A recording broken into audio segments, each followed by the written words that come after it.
এরে আল্লাহর বান্দা, তুমি যতই লাফালাফি করো টাকাওয়ালা ভাই, ও ক্ষমতাওয়ালা মুসলমান, তুমি মনে করেছো টাকায় তোমারে বুঝি বাঁচায় রাখবে, ক্ষমতায় তোমারে দীর্ঘদিন বাঁচায় রাখবে? একটু চোখ বন্ধ করে বালিশে মাথা লাগায় চিন্তা কর, বর্তমান দুনিয়ার সব নেতার গোষ্ঠী যদি এক পালায় ওজন দেওয়া হয়, আল্লাহর কসম নমরুদ হামান সাদ্দাদের মতো পাওয়ারফুল তারা কেউ হবে? কথা বলে। গাদ্দাফির মতো হয়েছে, সাদ্দামের মতো হয়েছে। এরে বান্দা, পেছনে তাকায় দেখো, কই গেল নমরুদ, কই হামান, কই কারুন, কই ফিরাউন, কই সাদ্দাত, কই গাদ্দাফি, কই কোটিপতি, কই বিল্ডিং ওয়ালা বিল্ডিং পড়ে আছে, বিল্ডিং এর মালিক নাই, গাড়িওয়ালার গাড়ি পড়ে আছে, গাড়িওয়ালা নাই। তাজা তাজা প্রাণগুলো চলে যাচ্ছে রে বাবা, বাড়িওয়ালার বাড়ি পড়ে আছে, বাড়িওয়ালা নাই। ঘরের মধ্যে আড্ডা দিয়ে ঘরে ঢুকলো, বিবিরে বলে বিবি পানি দাও, বিবি পানিটা আনলো, পানি এনে পাশে রাখলো, শুয়া বললো, ও বিবি বুকটা যেন কেমন ব্যথা করতেছে। হঠাৎ করে দেখা গেল বান্দায় পেট থেকেও পার্শ্ব পরিবর্তন করলো।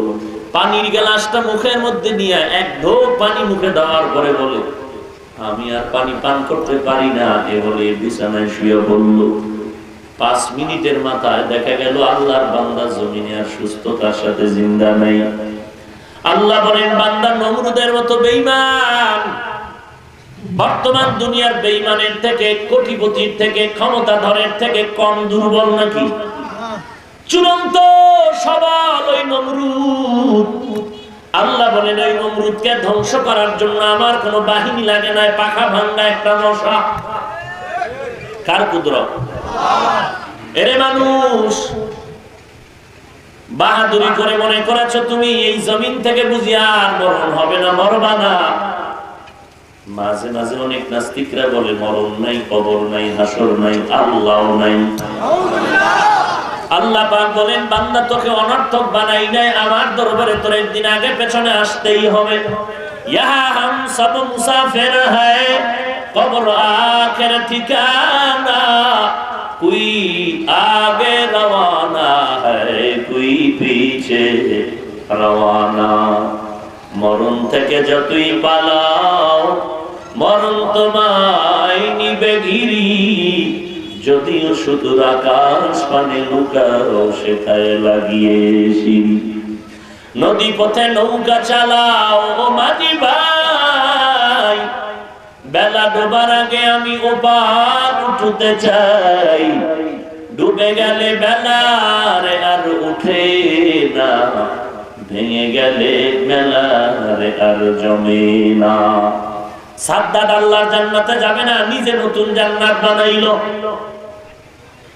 দুনিয়ার অর্ধুলাঙ্গ সুন্দরী বেশ্যা নারীদের কি জান্নাতের হুর বানাইলো সাদ্দাত।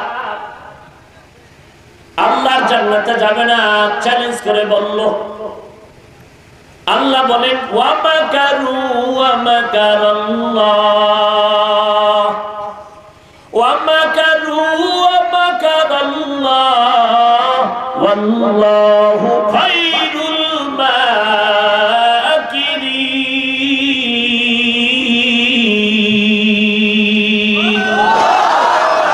100 বছর লাগায় বাটপারের চিন্তা করবি, মুসলমানের 1 মিনিটের চিন্তায় তুই ধ্বংস। বেঈমানের জ্ঞান যেখানে শেষ, ওখান থেকে আল্লাহর খাস বান্দাদের জ্ঞান শুরু। কারণ জ্ঞানের ভান্ডার হলো কোরআন, আর এই কোরআন যার কাছে আছে সেই হলো পৃথিবীর শ্রেষ্ঠ জ্ঞানী। আল্লাহর জান্নাতে সাদ্দাত যাবে না, এবার জান্নাত বানায় দেখার জন্য রওনা। যখন বান্দা সাদ্দাত জান্নাতের দিকে সওয়ার হয়ে চলছে বাহনের উপর, পেছন থেকে এক বুড়া ডেকে ডেকে বলে, ও সাদ্দাত, আমার একটু কথা আছে, শুনো। সাদ্দাত পেছন দিকে তাকায় বলে, বুড়া, তোমার সাথে এখন সময় দেওয়ার আমার সুযোগ নেই। বুড়া যত সাদ্দাত বাহন নিয়ে আগায় যায়, দিক থেকে বুড়াটাও আগায় যায়। সাদ্দাতের বানানো জান্নাতের গেইটে যখন সাদ্দাত নেমে যাবে, এক পাও বাহনের উপরে আর এক পাওটা মাটিতে রাখলো, বুড়ার সামনে গিয়ে দাঁড়ায় গেল। ও সাদ্দাত, পাওটা নামাইস না, আমার পরিচয় নেই আজরাইল। কত ক্ষমতাদার হুঁশ আছে, এখন কোন হুঁশ নাই। আসলে কি তুমি আজরাইল? বলে হ্যাঁ। কেন আসছো? বলে আমার কাজে তুইল তোমার সালাম দেওয়া। চিরবিদায়ের আওয়াজ, অন্ধকারে পথের মাঝে চলছো ভাইও একা, মনের মাঝে খেলছে তোমার কত আঁকা বাঁকা। সাদ্দাত সমপলক তোমায় নাহি হেলিতে দিবে, হুঙ্কারে মালাকুল মউত তোমায় নিয়ে যাবে, পালাবার কোনো উপায় নাই। এরে নবীর উম্মতের দল, সাদ্দাত বলে একটু সুযোগ দাও। বলে কি সুযোগ চাও? বলে আমাকে একটু ভেতরে ঢুকে দেখার সুযোগ দাও। আল্লাহ বলে সুযোগ নাই। সাদ্দাতকে বলে না, আল্লাহর পক্ষ থেকে সুযোগ নেই। বলে এতটুকু যদি না দাও, এতটুকু দাও, আমি এক পাও ভেতরে ঢুকাইয়া বডির কিছু অংশ বাহিরে রাখবো, বাকি অংশ ভেতরে ঢুকাইয়া দেখবো। বলে হবে না। চূড়ান্ত পর্যায়ে আল্লাহর ফাইনাল সিদ্ধান্ত, কে তাড়াতাড়ি জান কবজ করে নাও। এরে নবীর উম্মতের দল, আমি মাঝে মাঝে উদাহরণটা দেই।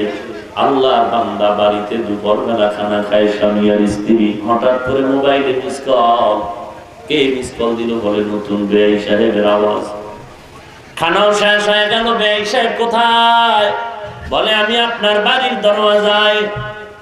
জিব্বায় কামড় দিয়ে কয় ম্যাডাম, বেঈ নাকি বাড়ির দরওয়াজা আসছে? কিছুই বুঝলাম না, কেন আসলো, খানার কি হালাত? বলে ভাতের অভাব নাই, তরকারির বড় অভাব হয়ে গেল। এই মুহূর্তে আমার নতুন বেঈকে মেহমানদারি না করাইলে মান সম্মানের উপরে আঘাত। কি করা যায় ম্যাডাম, বুদ্ধি দাও।